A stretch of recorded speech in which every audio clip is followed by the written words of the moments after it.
நான் டாக்டர் கலாநிதி கிட்ட கொண்டு போக நினைக்கிறது இதில் ஒரு இன்னும் ஸ்ட்ரிக்ட் லாக்டவுன் தேவை, நம்ம வைரஸை கட்டுப்படுத்தணும்னு அரசாங்கம் நினைச்சது சரி. ஆனால் அதுக்கு முன்னாடி 2 நாள் எல்லாத்தையும் திறந்து விடுறது அப்படிங்கிறது நம்ம அதுக்கான பலனையே இல்லாமல் செஞ்சுட்டோமோ அப்படிங்கிற ஒரு கேள்வி எழுது. அதில் ஒரு ராங் ப்ரெசிடென்ட் செட் பண்ணிட்டோமோ? அனைவருக்கும் வணக்கம். I am happy to have doctor Poonguzhali ஒரு எபிடெமியாலஜிஸ்ட் இங்கே வந்து இருக்காங்க அப்படின்றது எனக்கு மிகவும் மகிழ்ச்சி அளிக்கிறது. எனக்கு வந்து ஒரு பேசிக் கொஸ்டின் நான் வந்து எல்லார்கிட்டையுமே திருப்பி பல ஊடகங்களில் இருக்கும் இந்த டிபேட்ஸில் வந்து கேட்கறது, what is the purpose of this lockdown? இது தயவு செய்து எனக்கு யாராவது கொஞ்சம் விளக்க முடியுமா? ஏன்னா இது நான் பல பேரிடம் கேட்டு நானே அதற்கு பதிலும் சொல்லியிருக்கிறேன். லாக்டவுன் இப்பொழுது பலர் சொல்லுவதை போல கொரோனாவை வீழ்த்துவதற்கோ கொரோனாவை வெற்றி கொள்வதற்கோ அப்படின்றது கிடையாது. இது வந்து ஒரு பாகிஸ்தான் சைனா மாதிரி ஒரு போர் இல்லை. இது வந்து this is a deceptive infection which is going to be here with us for இன்னும் சில மாதங்கள் இல்ல ஆண்டுகள் நம்முடன் இருக்க போகும் ஒரு பிரச்சனை. இதுல வந்து லாக்டவுன் அப்படின்னு போடுறது வந்து தி மேடம் வந்து எபிடெமியாலஜிஸ்ட், ஷீ நோஸ் தட் அந்த எபிடமிக் அப்படின்றது வர்றப்போ நம்பர் ஆஃப் கேசஸ் எப்படி அது வந்து உயர்ந்து சென்று கொண்டு இருக்கும். இப்போ நீங்க லாக்டவுன் அப்படி இப்போ நான் ஃபர்ஸ்ட் டைம் நம்ம லாக்டவுன் போட்டது பர்பஸே என்ன தெரியுங்களா?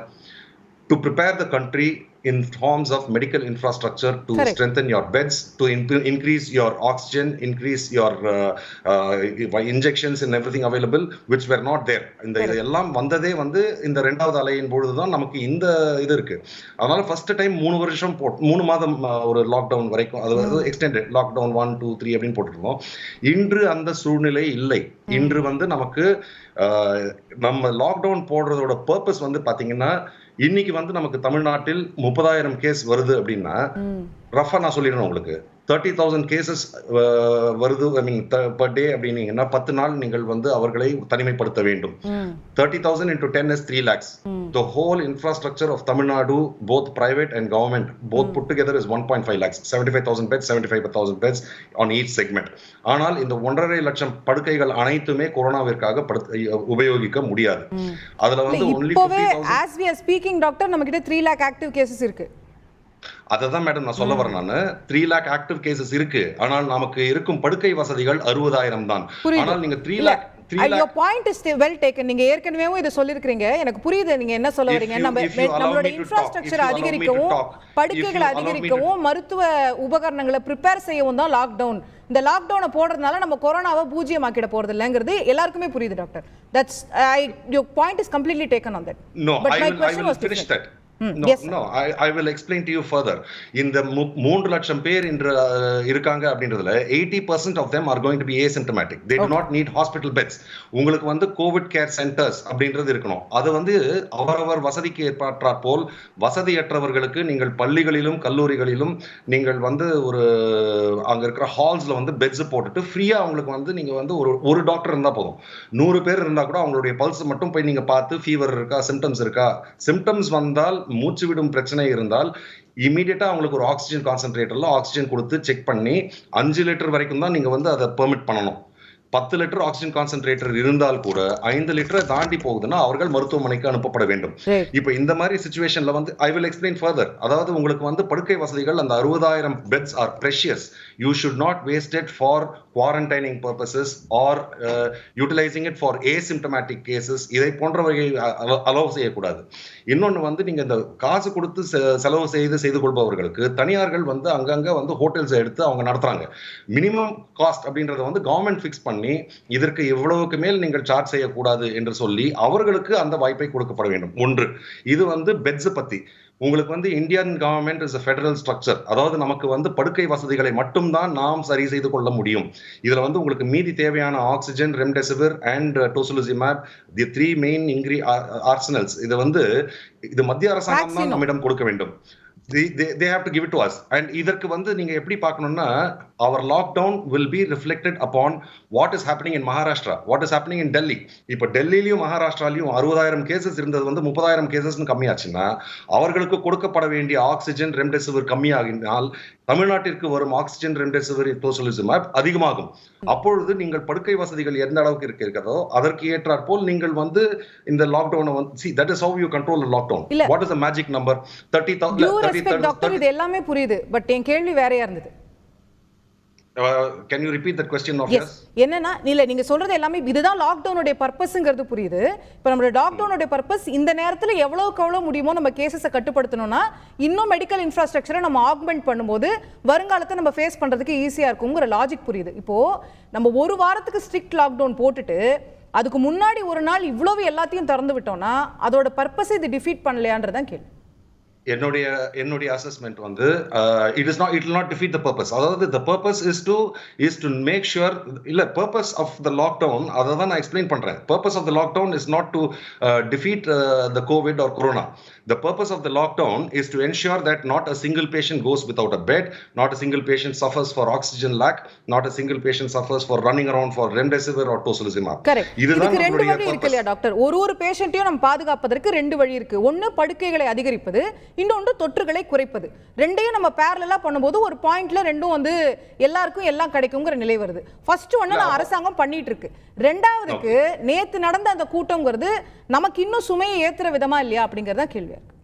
இல்ல எனக்கு வந்து அது சுமையை ஏற்றும் விதமாக அப்படின்னு நீங்க சொல்றது தான் நான் வந்து உங்களுக்கு எக்ஸ்பிளைன் பண்ணேன். What is happening in Maharashtra and Delhi will face some decisions. இப்போ என்னுடைய பர்சனல் ஒப்பீனியன் அப்படின்றத கேட்டீங்கன்னா I will say probably after this you probably allow for 1 week without a lockdown because we have augmented our beds. Now we have adequate amount of oxygen. இப்போ ஏன்னா நீங்க ஆரம்பத்துல பாத்தீங்கன்னா 250 metric tons, அதுக்கப்புறமா 500 metric tons, இப்போ 900 metric tons. Similar இது ஏன் நடந்ததுன்னு நீங்க யோசிச்சு பாத்திருக்கீங்களா? டெல்லியிலும் மகாராஷ்டிராலையும் கேசஸ் கம்மியானால் நமக்கு கொடுக்கப்படும் அளவு அதிகரிக்கப்படும் கிடைக்கும். சோ இது வந்து what is this magic number of 30,000? ஏன்னா நமக்கு வந்து அதுக்கு மேல போச்சுன்னா நமக்கு வந்து I was handling every day I'm attending 100 calls asking for initially it was for beds, அதுக்கப்புறமா subsequently it was for oxygen. Hospitals were asking me for oxygen and patients and hospitals were asking me for remdesivir and tocilizumab. இப்போ இன்னைக்கு வந்து அந்த incidence வந்து நல்லா கம்மியா இருக்கு. இப்போ வந்து all these medications are to a certain extent better available and I will say that in the next week lockdown actually 1 week of இப்போ இந்த ஸ்ட்ரிக்ட் லாக்டவுன் இந்த ஒரு வாரம் முடிச்ச பிறகு இப்போ எல்லாத்தையும் திறந்து விட்டுறலாம் கொஞ்ச நாளைக்கு அப்படி நினைக்கிறீங்க? இல்ல அதாவது இந்த ஸ்ட்ரிக்ட் லாக்டவுன் வந்து நீங்க முடிச்சு அதாவது உங்களுக்கு what is the end point of stopping this lockdown? உங்களுடைய கூற்றுப்படி யாருக்கும் தொற்று வரக்கூடாது என்றால் கொரோனா கேஸ் இல்ல அப்படி யாருமே சொல்ல முடியாது. இல்ல தட் இஸ் டேக்கன். யாருக்குமே தொற்று வரக்கூடாதுன்ற நிலையே வராது. இல்ல அது புரியுது இல்லீங்களா? அப்ப then you tell me at what number should the lockdown be relaxed? அதாவது இப்ப 30,000 எனக்கு தெரியாதுல. அதுதான் நான் கேட்டிட்டு இருக்கேன். அததான் நான் மருத்துவர்கள்ட்ட கேக்குறேன், உங்ககிட்ட கேக்குறேன். அததான் நான் உங்களுக்கு எக்ஸ்பிளைன் பண்ணிக்கிட்டு இருக்கேன் which you are not allowing me to do. I am telling you that 35,000 அப்படிங்கற கேஸ் இப்போ நீங்க வந்து 10th அப்ளை பண்ண லாக்டவுன் இதோட எஃபெக்ட் வந்து உங்களுக்கு தெரியறதே வந்து 24th மேல தான் தெரியும். ஏன்னா you are talking about a quarantine period of 10 days to 14 days. So the person who went out on the 9th என்னைக்கு வந்து அவர் சிம்டமேட்டிக் ஆவாரு, என்னைக்கு அவருக்கு வந்து ப்ராப்ளம்ஸ் வரும், or என்னைக்கு positive ஆவாரு? Do we have any statistics on that? We are still evolving on our knowledge about COVID. ஆமா doctor, இல்ல அதெல்லாமே புரியுது. இல்ல இப்ப டாக்டர் நீங்க சொன்னீங்க நம்ம இந்த ஸ்ட்ரிக்ட் லாக்டவுன் முடிச்சிட்டு திரும்ப அது வந்து ஓபன் அப் பண்ணலாம் கொஞ்ச நாளைக்கு, அந்த அளவுக்கு நம்ம ஆக்மெண்ட் ஆயிட்டோம்னு சொன்னீங்க. அதனால நான் கேட்டேன் அப்போ எப்போ அந்த ஓபனிங் பண்ணலாம்ன்றது உங்க பாயிண்ட் ஆஃப் வியூ நான் கேட்டேன், வேற எதுவும் இல்ல. இப்போ இந்த 1 week நீங்க வந்து ஸ்ட்ரிக்ட் லாக்டவுன் சொல்லிருக்காங்க இல்லீங்களா?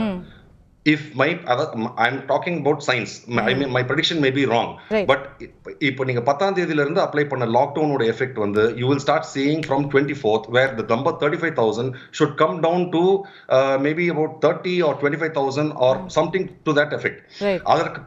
அதற்கு பிறகு நீங்க இன்னும் ஒரு வாரம் அதை எக்ஸ்டெண்ட் பண்ணீங்கன்னா அந்த 25,000 அப்படின்றது வந்து maybe it will come down to 20,000 or 15,000.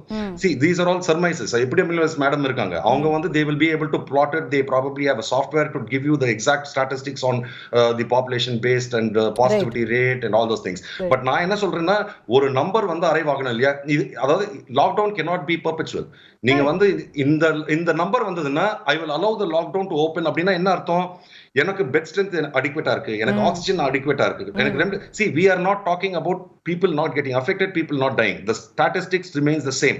அதாவது number of percentage of people who are dying has not exceeded 2%. நான் வந்து ஒரு உயிரிழப்பும் இருக்கக்கூடாது என்பதுதான் எங்கள் கருத்து. ஆனால் அதை சாதிப்பது என்பது அதாவது ஒரு ஒரு ஒரு ஃபேன்சிஃபுல்லா இருக்கலாம். நாளையிலிருந்து ஒரு உயிரிழப்பு கூட இருக்கக்கூடாதுன்னு சொல்லலாம்.